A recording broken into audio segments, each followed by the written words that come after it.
Safari ya kwenda kwa mganga katikati ya makaburi.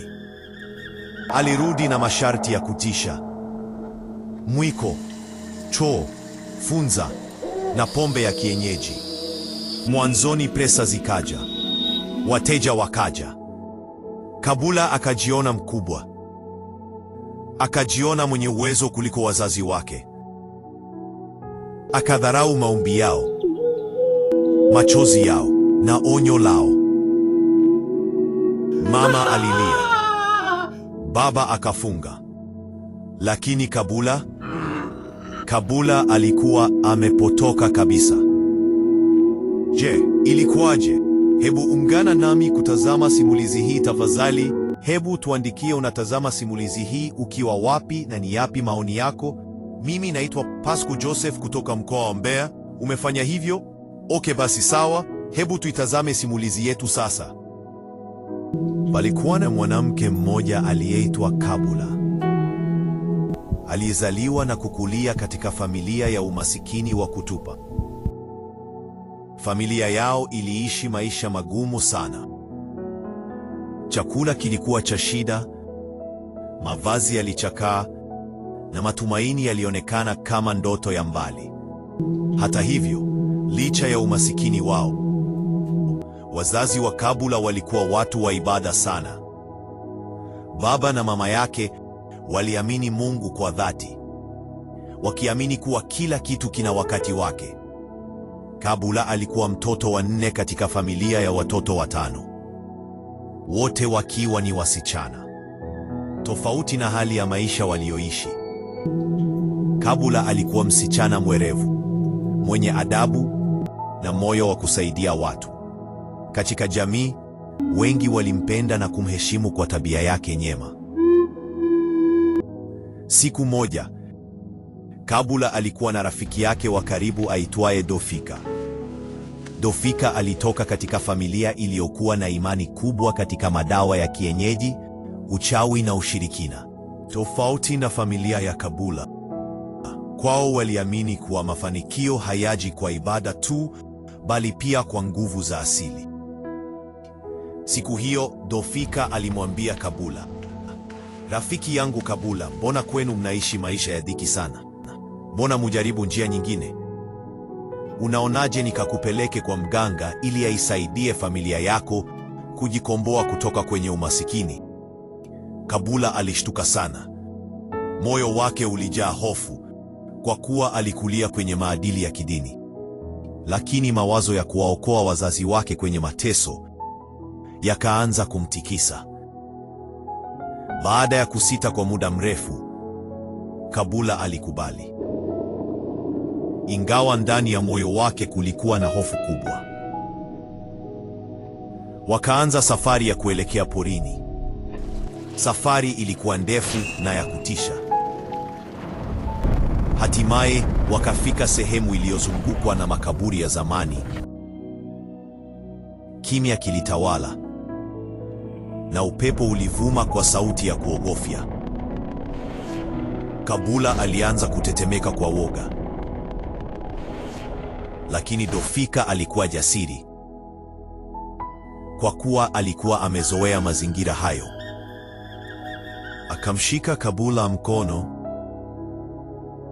na kumpeleka hadi kwa mganga. Mganga huyo aliishi katikati ya makaburi.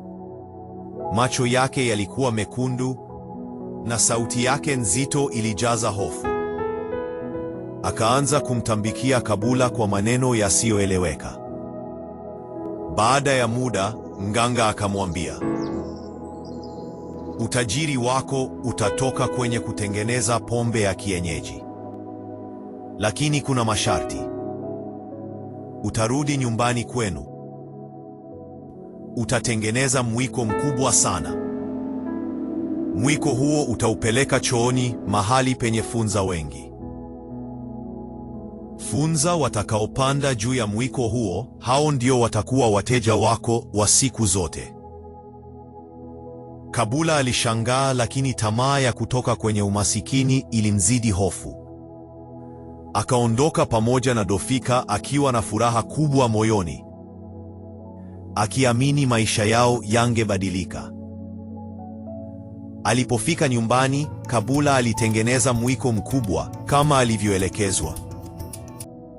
Usiku akaupeleka chooni na kuuacha huko.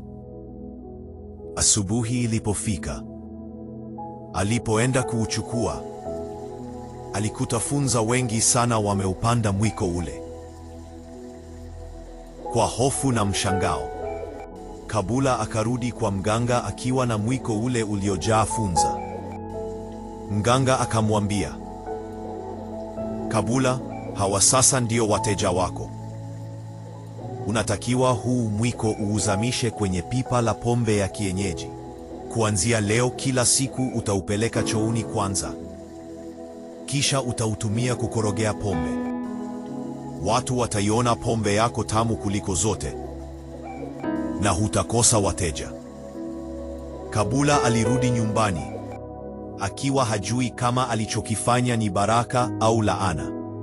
Ndipo safari ya maisha yake mapya ilipoanza. Baada ya muda kupita, mabadiliko ya Kabula yakaanza kuonekana wazi.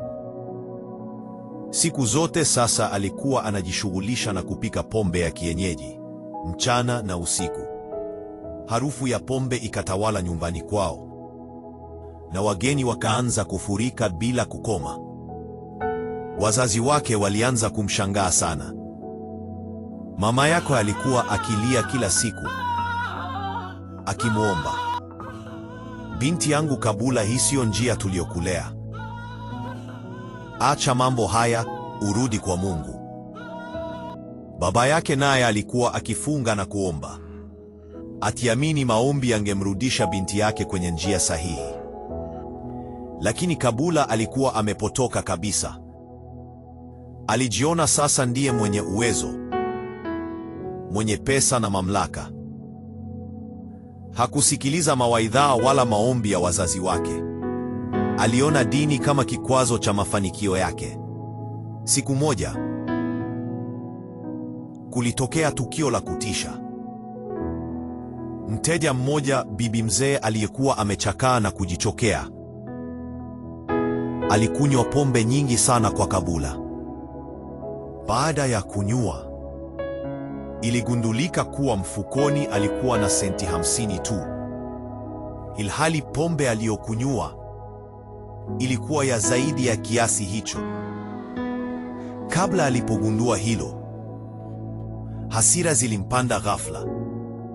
Akamshika yule bibi kwa nguvu na kuanza kumpiga huku akipiga kelele,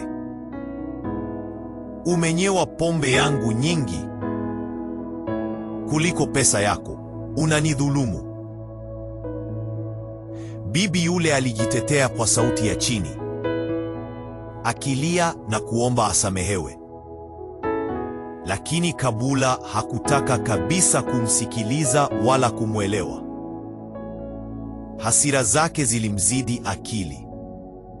Akampiga vibaya sana, hadi bibi akaanguka chini akiwa hana nguvu. Wananchi walipofika, ilikuwa tayari bibi yule alikuwa amepoteza maisha. Kijiji kizima kikatikisika kwa huzuni na hasira. Wanakijiji wakamkamata Kabula, wakimfunga mikono na kumpeleka kufungiwa kwenye nyumba ya miti, akilindwa na walinzi 8 ili asitoroke.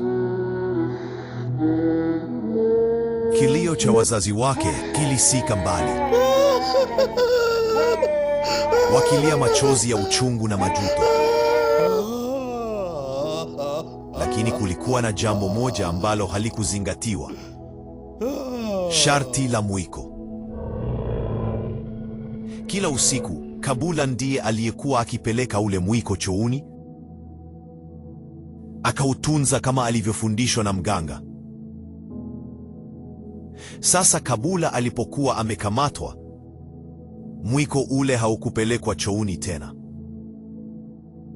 Uliachwa pale bila kufuatwa sharti lake. Usiku ulipoingia, mambo yakaanza kubadilika. Sharti la mwiko likavunjika. Nguvu iliyokuwa ikimhudumia Kabula ikaanza kufifia. Funza wakakauka. Harufu ikageuka kuwa kali na ya kifo. Pombe ikaanza kuharibika. Kabula akiwa kifungoni, alianza kuona ndoto za kutisha. Aliisikia sauti ikimwambia, ulivunja agano. Hapo ndipo Kabula alianza kuelewa kuwa alichokifanya hakikuwa utajiri wa kweli. Kila alipofumba macho, alisikia kilio cha wazazi wake wakimwomba abadili njia. Ndipo kwa mara ya kwanza moyo wa Kabula ukapasuka. Akapiga magoti chini, mikono yake ikiwa imefungwa, machozi yakimtiririka. Kwa sauti ya chini lakini iliyojaa uchungu, akasema, Mungu wa baba yangu na mama yangu, kama bado unanisikia, nimeshindwa. Nimepotoka. Mali niliyotafuta imenigeuza mnyama. Nisamehe. Kwa mara ya kwanza tangu aanze safari ya giza, Kabula alijinyenyekeza kweli. Hakulaumu mganga, hakulaumu Dofika, hakulaumu umasikini. Alijilaumu mwenyewe. Wakati huo huo, nyumbani kwao, wazazi wake walikuwa wamefunga na kuomba. Mama yake alilia, Mungu, hata kama amekosea, usimwache binti yangu, mrejeshe kwenye nuru. Paragrafa he. Asubuhi ilipofika, walinzi walipofungua nyumba ya miti, walimkuta Kabula akiwa dhaifu, macho yake mekundu kwa kulia. Lakini uso wake ulikuwa tofauti, uso wa mtu aliyepata mwanga. Kabula aliwaomba walinzi wamruhusu wawaone wazazi wake. Alipofikishwa mbele yao, alianguka chini na kubusu miguu yao, huku akilia, nisameheni wazazi wangu. Niliwadharau, niliwadhuru watu. Nimekosea mbele ya Mungu na mbele yenu. Paragrafa he. Wazazi wake walilia pamoja naye. Baba yake akasema, toba ya kweli humfurahisha Mungu kuliko sadaka. Kabula aliomba mbele ya wanakijiji wote. Akakiri kosa lake. Akaomba msamaha kwa familia ya yule bibi aliyefariki. Alikubali adhabu ya sheria bila kukwepa, akisema, nipo tayari kubeba matokeo ya dhambi zangu. Siku ile ile, wazazi wake waliinua ule mwiko wa laana. Kwa maombi na machozi, wakauvunja vipande vipande na kuuchoma moto. Pombe yote ikamwagwa chini. Harufu ile mbaya ikatoweka, kana kwamba giza lilikuwa linaondoka. Dofika hakuwahi kuonekana tena kijijini. Baada ya muda, Kabula alitumikia adhabu yake. Alipotoka, hakuwa yule Kabula wa zamani. Alianza maisha mapya ya unyenyekevu. Alitumia mikono yake kufanya kazi halali, akiwasaidia wagonjwa, wajane na maskini, hasa wazee, kama njia ya kurekebisha alichoharibu. Kila alipokumbuka alipotoka, utajiri bila haki ni umaskini wa roho. Toba ya kweli humrudisha mtu kwenye uhai. Na hadithi ya Kabula ikawa funzo kwa jamii yote, kwamba njia fupi ya mafanikio hupeleka shimoni, lakini toba ya kweli hufungua mlango wa rehema. Ndugu mtazamaji na msikilizaji wangu, simulizi hii kama itakufaa, chukua yanayokusaidia yakawe msaada kwako, yasiyokufaa yache kama yalivyo. Asante kwa kutazama simulizi hii na Mungu akusaidie sana.